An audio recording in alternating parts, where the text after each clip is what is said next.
All right. Well, we're starting to, get a good look at the Cowboys, and this is a real good football team coming in here this weekend. They really do everything well. Create a lot of problems in all three phases of the game. Very well coached. Have great players, great personnel.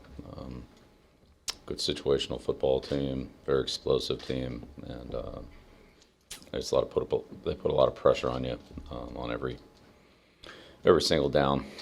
So this will be a big challenge for us. A team we don't, know very well, don't have much experience with, but we're getting to know them quickly, and they certainly present a lot of problems from a preparation standpoint, and I would say from a matchup standpoint.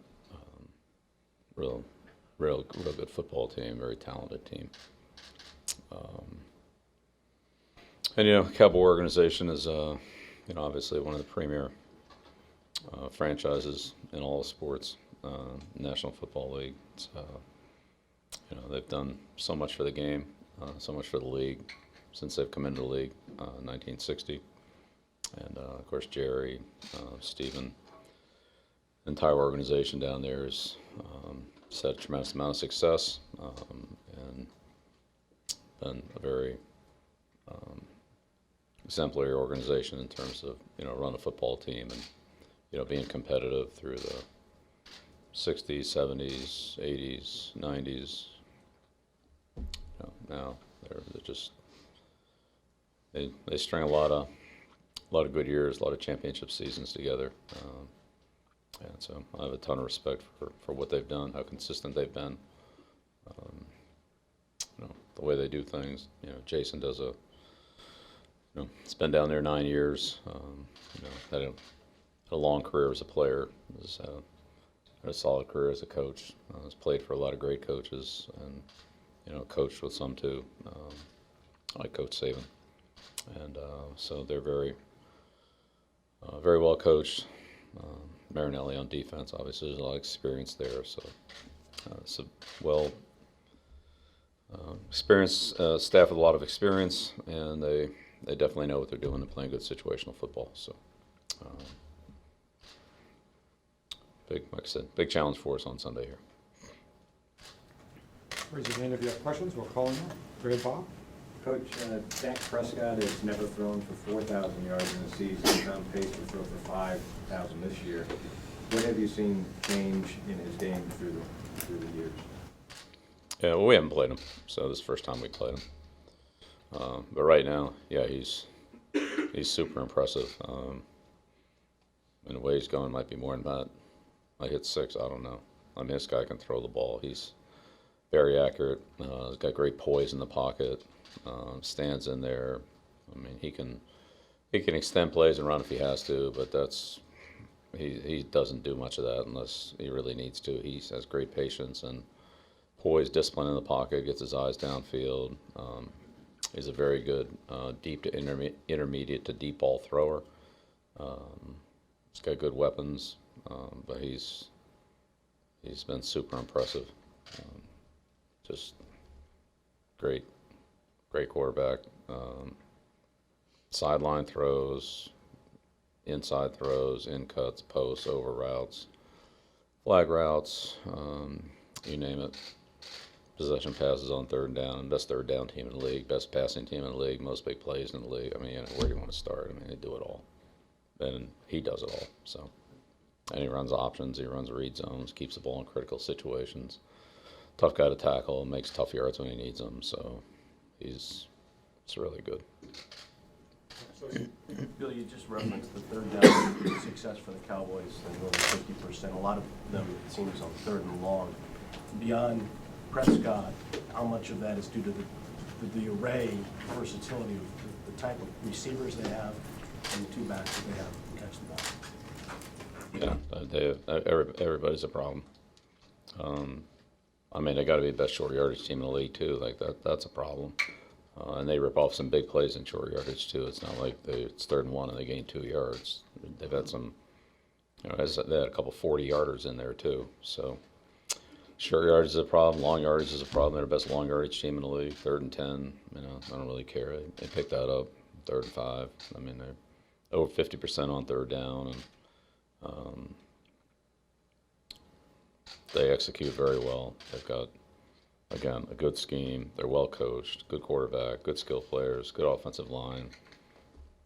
They're not in a lot of long yardage situations, but when they are, they pick those up, as we just talked about. So it's really, everything's a problem. You okay, Adam? Bill, you mentioned what Dak can do, but how about just the backfield and what Zeke brings to that kind of tandem? Yeah, Zeke, Pollard, I mean, they're both great backs. Zeke's a tough back, downhill guy. He's had a lot of big runs since he's come in the league, way more than anybody else. He's a hard guy to tackle. He's got good vision, good power. Pollard's an explosive player. He can do it all, too. Quick, elusive, good strength, good running skills, good vision, catches the ball well, good returner. So sometimes they play together. Usually it's just one of them, though. But occasionally both guys are on the field. They're both outstanding playmakers. Doesn't matter which guy's out there, that's a problem. Mark Daniels? Back in 2016, did you guys get to know Dak at all? I know you were one of a handful of teams that drafted a quarterback in the third round. I know there's a multiple quarterbacks in the third, fourth round there. Was Dak someone you guys got to know? Yeah, we did work on, we do some work on everybody, but yeah, we usually hit those Mississippi State guys pretty good. We have a lot of connections down there, so. But, he had a great college career, and he's certainly having a great pro career. He's having a great year this year. Hard to see anybody playing him much better than him. This guy's tough. Thank you, Artie. Is there a common denominator in their big plays? I think they're second in the league in 20-plus yard plays. I think it's 84. Is it just busted plays, big plays, just 5 different receivers, running backs. Prescott, play against Washington, I had to go for 40-some yards too. So, yeah, they get him from everywhere. They can, throw him long. They can throw him short and catch and run. They can throw those intermediate routes, those 20, 25-yarders, and, tack on another 20 yards after the catch. The receivers are good with the ball in their hands. They're hard to tackle. So, Pollard's a big play guy. Elliott's a big play guy. Prescott, just go right down the line. your defense has allowed the second fewest big plays in the league? What does that say about that unit, and does that speak to discipline in that group? Yes, a lot of good players. Everybody taking care of their responsibility, and there's no one guy that can stop an offense in this league. So, got to put 11 guys out there that can work together, and they know their responsibility and be, cohesive as a unit. What has stood out to you from Jason Witten? He's a solid player. He's on the field a lot. Plays about 3/4 of the time. Big guy, competitive blocker. Go to him in some critical situations. Comes back out of the broadcast booth. I know you guys don't face them that often, but does it look similar to what you might have seen in any crossover games that you watched or last time you guys faced them? Yeah, look, everybody looks good for them. There's just so many guys. You can't lose track of any of them. They're all problems. Dirk Hyde? What have you seen from Michael Bennett in the 3 games he's been in Dallas? It's like he plays mostly on sub-3 technique, pass rush situations. Making a lot of plays for them, just pretty much what you would expect. Look, they got a lot of good players on the defensive line, so I don't know how many pressures they have, but it's a lot. They get ahead, they get in third down, and really any down. These guys are explosive. They're very disruptive. Negative plays, tackles for loss. Linebackers are, very active. Smith, Van Der Esch, probably as good as anybody will play against all year. So, a lot of disruptive guys up front. Put them all together, and it's all a problem.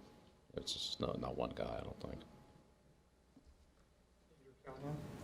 Bill, what kind of stress does Kellen Moore's constant use of just shifts in motions for their offense do when you kind of put on the defense?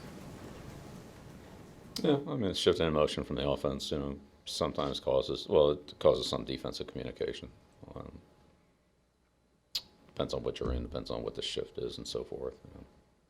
That would all be variable based on the specifics of that individual alignment, shift, and so forth. But I'd say for the most part they use it as indicators, formation indicators for the offense, and there's a degree of defensive communication that goes with it. And Roland?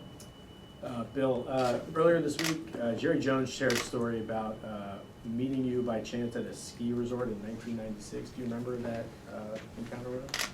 Yeah, I was out in Snowmass. I was out there with the family, and Jerry was easy to spot. On a big white jacket with a blue star, coming off a couple Super Bowl victories out there. So, but yeah, Jerry's and the Jones have always been great to me. I always had a great relationship with them. When Jimmy was the coach down there, I was at Cleveland, AFC, NFC, and it wasn't really much competition there. So, we were involved in a few trades and, off-season conversations, things like that. And, still from where we are and where they are, I mean, there's really not a lot of direct competition. It's a team that, we've worked with before. And, but yeah, Jerry's, I have all the respect in the world for Jerry. He's totally committed to winning. That organization's committed to winning. Steven does a great job with their organization and personnel, and Jason does a great job on the coaching end. So, I spend a lot of time, talking to those guys at various owners' meetings or workouts or, what have you. Do you remember what you supposedly said to him, the takeaway line that Jerry recalled? Yeah, I saw it. I don't know if I quite remember the way Jerry described it, but I mean, it's probably got better memory than I do. Well, no, we were out at Snowmass, and it's kind of the end of the day, and picking the kids up from ski school and whatever. Kevin Lazar? Can't beat Snowmass. How do you see the Cowboys use Dak's mobility as a part of their offense? Well, some of it he's just a good football player, so he uses it when the opportunity presents itself if he needs to. And they have a few plays, the read zone plays, they have some option plays, things like that, a couple moving pocket plays. I wouldn't say it's an inordinate amount. They mix a few in from time to time. just another thing to bother the defense, just another thing that you have to worry about and defend. It's another rock on a big pile of rocks. Henry McKinnon? Bill, Antonio Brown had issued an apology to Robert Kraft earlier this week. I wondered if you were keeping an eye on that, the NFL's investigation of Antonio. Yeah, we have to talk to Robert about that. I mean, every week you guys ask me about a player who's not on our team, and so every week it's going to be the same answer. Oh, Gary? Bill, I'm curious, you spoke about Rod Marinelli's defense and how he's done what he's done for a long time now. But how frequently will you guys see something that a team will, sort of totally shift gears in terms of scheme or plan just to play you guys because it's, the Patriots and you guys have had a successful offense over the years. So I'm talking specifically defensively, I guess, when you're facing opposing defenses. How often does that happen? And how much faith do you have in Josh and Tom to be able to adjust on the fly if it does? Right. Well, I think I would say when you game plan in this league, you never really know what the other team is going to do. All right. I mean, I know there's a lot of experts out there that have it all figured out. Unfortunately, I'm not in that group. All right. So, the team's played, 4, 5, 6 other teams, and they've done different things against different teams for different reasons. And then they play you, and you haven't played them. So, you don't really know what they're going to do. Are they going to treat you the way they treated somebody else? Are they going to treat you differently than the way they treated somebody else? It's not the same plays. It's not the same players. So there's always an element of, all right, well, here's what they did in the last 4 games. Well, but that's not against you. And teams will do different things against your team than they've done against other teams, as they should. Might not be a new play. They might just run different percentages of man coverage or zone coverage or split zone versus post safety zone or blitz zone versus regular zone or whatever it is. And so that's the way it is every week. You know, I mean, this is 45 years. I mean, I wish I could tell you a week where it hasn't been that way, but I wouldn't be able to. So you take the information that you have based on, and sometimes the last 3 or 4 games may not mean anything. Maybe the only thing that really means anything to you is maybe the last couple times you've played a team. If you look at it that way, you might be right, you might be wrong, but that's, you know, you have to figure out what you're going to prepare for. And so you can't prepare for, 8 games. There's, 500 plays and they're going to run 60. So, it's just ridiculous. You can't do that. So that's the way it is every week. They may come in and play something that in the percentages you thought they would play it, they might play something in different percentages, in terms of seeing a totally new defense. I mean, that's pretty infrequent. Happens from time to time, or maybe a new defense in a situation, third down or goal line or something like that. Maybe against a particular formation, you might see something a little bit different that they haven't shown, but that's, it's more of a situational play, I would say, or situational call. But yeah, look, I don't think Rod's going to, come up with 6 new blitzes and 4 new coverages this week. But is he going to play us the way he played Detroit? I mean, I don't know. Go ask him. Is he going to play us the way he played, Philadelphia and the Jets? I don't know the answer to that question. Not all those games are the same. There's elements that are the same. There's things that carry over, but I mean, they don't do the same thing on every play. So it's the same every week. You prepare for what you prepare for, and then what you get in the game. Just like Eisenhower said, preparation's important for the war. Once a battle starts, you just throw it all out the window. You play a war, you fight the battle. So that's what we do. Once a game starts, we try to figure out how the game's going, make adjustments, do the best we can at that point in time. Like all the rest of the preparation doesn't really, might be relevant, but might not. 2 final questions. Will be Bob Sosi. Hey, Bill, the corresponding move with Isaiah's activation was putting Gunner on IR. 2-parter. One is your thoughts about him making the team, his contributions in his time before, obviously his season came to an end. But then beyond that, what Mohamed has been asked to do and how he's responded, particularly after that game in Philadelphia with windy conditions and getting out there and returning punts, which he hadn't had a lot of experience at the NFL level doing that. Yeah, well, look, Gunner earned his way onto the team, and we would love to have him on the roster and be able to use him, in that role. We're just unfortunately at this point we're not able to, make that happen. So, he's a tough kid. He's fought through some stuff all year, but we are where we are, so we'll move forward. And regarding Mohamed? Yeah, I mean, look, Mo's come in and done everything we asked him to do. I mean, look, you can't catch up to everything in a couple weeks, but he's done the very best he could to make up as much ground as possible, and he's made up a lot. There's still a ways to go, but we'll just keep trying. He'll keep trying. We'll see where it takes us. Bill, Amari Cooper's played just over 1 full season with the Cowboys now. What have you seen from him since he's got to Dallas, and what makes him so difficult to cover? Yeah, everything. The guy's a great player. It's certainly the record. And statistically, what they've done in the passing game since they've gotten him, I'm not saying that's the only thing, but he's certainly a big part of it. I mean, you can start with him. He's got great speed. He's a big-time vertical threat. Run after the catch is very good. He's a sharp route runner. He can get in and out of cuts. He's a tough guy to cover. Got a great quarterback, good offensive system. So he can kill you on short catch and run plays. He can run all the intermediate routes, which are hard to cover, and he can certainly kill you down the field, in single coverage on the outside or on inside routes if you don't have the middle of the field defended. So, and he's got a quarterback who can get him the ball in all those situations very accurately. Prescott does a great job on comebacks, deep stop routes, double moves, perimeter go routes against press coverage where there's, only a couple inches to drop the ball in. He gets it in there. So you got a great receiver and you got a great quarterback that both do a lot of things well. So it's a big problem. He's done a great job for him. He's been a great addition, and he's had great production.